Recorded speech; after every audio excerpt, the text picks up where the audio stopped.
Hola, muy buenas con todos. Ahora bien, continuando con el ejemplo del sistema MRP, en orden de determinar el rol de pagos de un periodo para cada uno de los trabajadores de la nómina, se necesita conocer si los trabajadores efectivamente han laborado ese periodo, para el registro diario de los trabajadores, o bien se pueden transferir datos de un reloj marcador con huella digital a la hoja de Excel indirectamente, o se pueden transferir datos de una manera directa a través del botón reloj marcador del segmento Otros presente en el sistema. Para ello, cada trabajador recibe una clave con el que puede tener acceso al reloj marcador. Como el mismo funciona con fechas y horas actuales, se han proporcionado datos de enero 2019 para efectos del ejemplo. Para mostrar, sin embargo, el funcionamiento del reloj marcador, se ha dispuesto de un ejemplo particular. Bien, entonces nos vamos al segmento Otros y cliqueamos reloj marcador.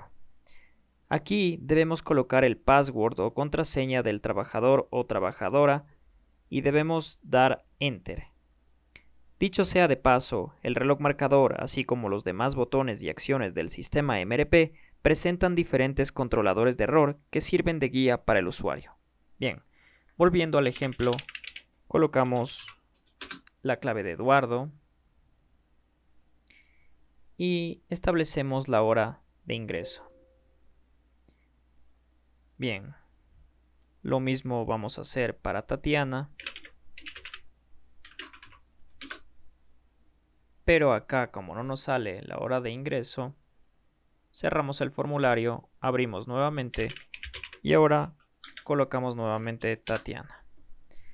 Acá ya nos sale el botón habilitado, le damos la hora del ingreso y bien, vamos con el siguiente. Vamos con Luis. Le damos la hora del ingreso, aceptamos. Vamos al reloj nuevamente, colocamos el de Amanda, pero esta vez no vamos a establecer la hora de ingreso, sino las demás horas.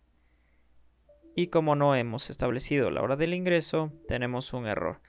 Así como tenemos otros controladores de error para este mismo formulario, el cual no se detallarán aquí, pero están integrados al formulario. Los últimos datos se han generado a través del formulario, mientras que los previos no. Bien, con esto en mente, eliminamos los últimos datos. Ya con esta base de reloj marcador establecida, podemos guardar el proyecto y nos vemos en el siguiente.